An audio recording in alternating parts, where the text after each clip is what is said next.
Internship চালুর দাবিতে আজ রাস্তায় নেমে প্রতিবাদ করেছেন শহীদ মনসুর আলী মেডিকেল কলেজ হাসপাতালের কর্মকর্তা কর্মচারী, চিকিৎসক ও শিক্ষার্থীরা।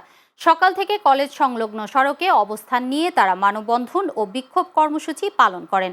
এ সময় বিক্ষোভকারীরা জানান, ফাইনাল পেশাগত এমবিবিএস পরীক্ষায় উত্তীর্ণ ৮৩ জন নব্য চিকিৎসক ৪ মাস পেরিয়ে গেলেও ইন্টার্নশিপে যোগদানের সুযোগ পাচ্ছেন না।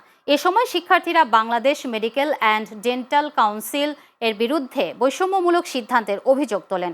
প্রতিবাদে অংশ নেওয়া শিক্ষার্থীরা বলেন, একই শিক্ষাবর্ষের অন্যান্য মেডিকেল কলেজের শিক্ষার্থীরা ইতোমধ্যে ইন্টার্নশিপ শুরু করলেও তাদের পেশাগত ভবিষ্যৎ অনিশ্চয়তার মুখে ঠেলে দেওয়া হয়েছে।